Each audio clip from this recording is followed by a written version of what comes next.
And girls, मैं Mrs Sangeeta Jacob's हूँ। आपका सामाजिक विज्ञान की इतिहास की क्लास में स्वागत करती हूँ। आज मैं आपको पाठ 2 का दूसरा भाग पढ़ाऊंगी, जिसका शीर्षक है यूरोप में समाजवाद एवं रूसी क्रांति। पिछले भाग में मैंने आपको यूरोप में समाजवाद, सामाजिक परिवर्तन, औद्योगिक समाज आदि के बारे में पढ़ाया था। आज हम भाग 2 में रूसी क्रांति, राजशाही का पतन, रूसी साम्राज्य एवं साम्राज्य की अर्थव्यवस्था, रूस में समाजवाद, 1905 की क्रांति और क्रांति के समय जो उथल पुथल का दौर चल रहा था उसके बारे में पढ़ेंगे तथा प्रथम विश्व युद्ध में किन देशों ने भाग लिया और उसका अंत कैसे रहा तथा रूसी साम्राज्य की क्या स्थिति थी, इनके बारे में पढ़ेंगे। तो पहला पॉइंट हम देखेंगे रूसी क्रांति और राजशाही का पतन। रूस को यूरोप के पिछड़े देशों में गिना जाता था। 1917 की अक्टूबर की क्रांति ने राजशाही को समाप्त कर दिया था। अब रूस पर समाजवादियों का अधिकार हो गया था। रूसी साम्राज्य एवं समाज की अर्थव्यवस्था कैसी थी, ये हम बताएंगे आपको। तो 1914 में रूस और उसके पूरे साम्राज्य पर जार निकोलस द्वितीय का शासन था। रूसी क्षेत्र यूरोप से लेकर प्रशांत महासागर तक फैला था। रूसी ऑर्थोडॉक्स ईसाई संघ के थे, जिनकी संख्या सबसे अधिक थी। इसके अलावा इस साम्राज्य में कैथलिक, प्रोटेस्टेंट, मुस्लिम एवं बौद्ध भी शामिल थे। रूसी साम्राज्य की 85% जनता का रोजगार खेती थी, यानी कि उन लोग खेती बाड़ी करते थे। किसान अपनी ज़रूरतों के साथ साथ बाजार के लिए भी पैदावार करते थे, यानी कि अपने लिए भी करते थे, अपने लिए कुछ बचाते थे, जो भी वो खेती बाड़ी करते थे, कुछ बाजार में बेचते थे और कुछ अपने लिए भी रखते थे। रूस अनाज का एक बड़ा निर्यातक था। रेल नेटवर्क के फैलने के कारण उद्योग में विदेशी निवेश बढ़ने लगा था। मजदूरों को कारखानों में 10 से 15 घंटे काम करना पड़ता था। मजदूरों के रहने के लिए कमरे या डॉर्मेट्री की व्यवस्था की गई थी। सामाजिक स्तर पर मजदूर बटे हुए थे। कुछ मजदूर गांव में बसे थे और कुछ शहर में ही रहते थे। फैक्ट्री में महिलाएं भी काम करती थी पुरुषों के साथ, परंतु पुरुषों के मुकाबले महिलाओं को कम वेतन मिलता था।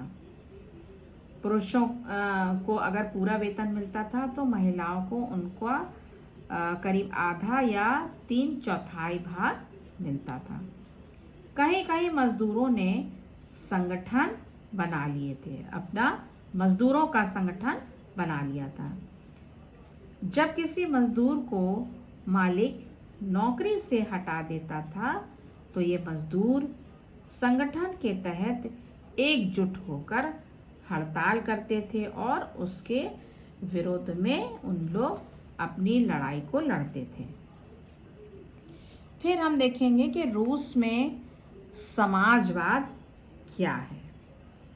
रूस के किसानों में समाजवादी भावना विद्यमान थी, इसलिए कार्ल मार्क्स के अनुयायियों ने Russian social democratic workers party का गठन 1898 में किया, परंतु सरकारी आतंक के कारण इस पार्टी को गैर कानूनी संगठन के रूप में काम करना पड़ा। इनका एक अखबार भी निकलता था।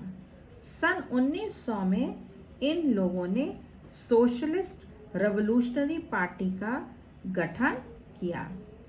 इस पार्टी ने किसानों के अधिकारों के लिए संघर्ष किया और मांग की कि सामंतों वाली जमीन किसानों को सौंप दी जाए।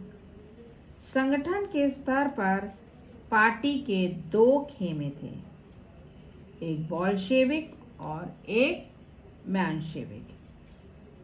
बोल्शेविक खेमे का मुखिया व्लादिमीर लेनिन था, जो कि उग्र अनुशासन के पक्षधर थे। दूसरे जो खेमा था मेंशेविकों का, वो उदार था। अब हम क्रांति के बारे में पढ़ेंगे कि 1905 की क्रांति क्या थी, और उस समय क्रांति के समय का जो दौर था वो बहुत ही उथल पुथल का था। तो उस समय रूस में क्या हो रहा था? रूस एक निरंकुश राजशाही था। रूसी मजदूरों के लिए 1904 का साल बहुत बुरा था। जरूरी चीजों की कीमतें तेजी से बढ़ गई थीं। मजदूर संगठनों की सदस्यता में भी तेजी में वृद्धि हुई। इसी वर्ष रूसी श्रमिक सभा यानी कि असेंबली ऑफ रशियन वर्कर्स के 4 सदस्यों को प्यूतिलोवी आयरन वर्क्स की नौकरी से हटा दिया गया था। अब इनके हटाने से क्या हुआ? मजदूरों में बहुत ही हलचल मच गई। मजदूरों ने आंदोलन छेड़ दिया और हड़ताल पर चले गए। इसके बाद रविवार जब पड़ा तो रविवार के दिन मजदूरों का एक जुलूस विंटर पैलेस, जो कि जार का महल था, के सामने पहुंच गया और वहां जिन मजदूरों को नौकरी से निकाला गया था उनके खिलाफ उन्होंने प्रदर्शन किया। पुलिस ने मजदूरों पर हमला बोल दिया और करीब 100 से ज्यादा मजदूर मारे गए और लगभग 300 घायल हुए। इतिहास में ये घटना खूनी रविवार के नाम से जानी जाती है। 1905 की क्रांति की शुरुआत इसी घटना से हुई। सारे देश में हड़तालें होने लगी। 1905 की क्रांति के दौरान जार ने ड्यूमा, जो कि संसद को कहते हैं, के गठन का ऐलान किया। लेकिन जार ने 2 बार ड्यूमा यानी कि संसद को बर्खास्त कर दिया। वह सत्ता पर किसी का अंकुश नहीं चाहता था और जब तीसरी बार संसद हुई तो रूढ़िवादियों का बोलबाला बहुत अधिक हो गया था। क्रांतिकारियों और उदारवादियों को किनारे कर दिया गया था। अब हम देखेंगे कि प्रथम विश्व युद्ध में किन किन देशों ने प्रतिभाग किया और उस समय रूसी साम्राज्य का क्या हाल था।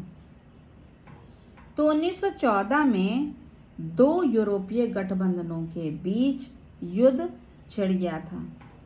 एक तरफ जर्मनी, ऑस्ट्रिया और तुर्की थे और दूसरी तरफ फ्रांस, ब्रिटेन व रूस। तो 3-3 का गुट बना हुआ था। लेकिन बाद में ये जो दूसरा गुट था फ्रांस, ब्रिटेन और रूस का, इसमें इटली और रोमानिया भी शामिल हो गए थे। इस युद्ध को प्रथम विश्व युद्ध कहते हैं। इस युद्ध को शुरू में रूसियों का काफी समर्थन मिला, क्योंकि रूसी सेना विश्व की सबसे सशस्त्र सेना थी।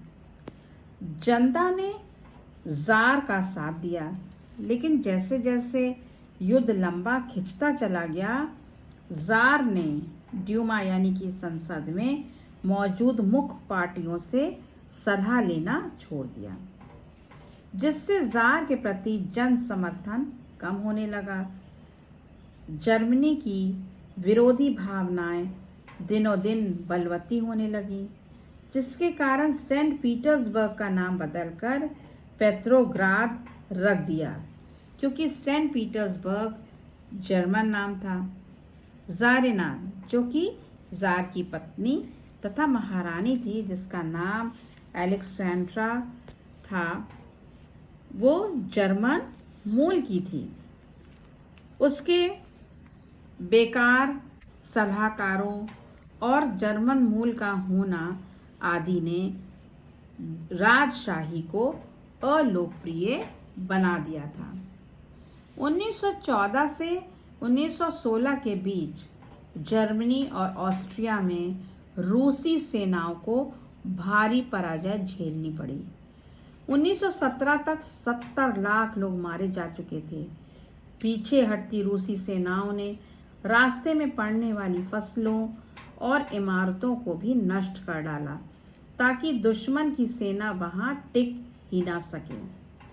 फसलों और इमारतों के विनाश से रूस में 30 लाख से ज्यादा लोग शरणार्थी हो गए। इन हालात ने सरकार और जार दोनों को अलोकप्रिय बना दिया। सिपाही भी अब युद्ध से तंग आ गए थे और वे बिल्कुल भी लड़ना नहीं चाहते थे, बिल्कुल थक गए थे वे। जनता में भी रोटी के लिए हाहाकार मच गया था। 1916 में रोटी के लिए दुकानों व अन्य स्थलों पर अक्सर दंगे होने लगे थे। युद्ध से उद्योगों पर भी बुरा असर पड़ा। 1916 तक रेलवे लाइनें टूटने लगी, मजदूरों की कमी पड़ने लगी, छोटी छोटी वर्कशॉप ठप होने लगी। जार और ज़ारिना, जो कि महारानी थी, अलेक्जेंड्रा, ये दोनों ही अलोकप्रिय होते चले गए। तो बच्चों, आज का पाठ यहीं समाप्त होता है।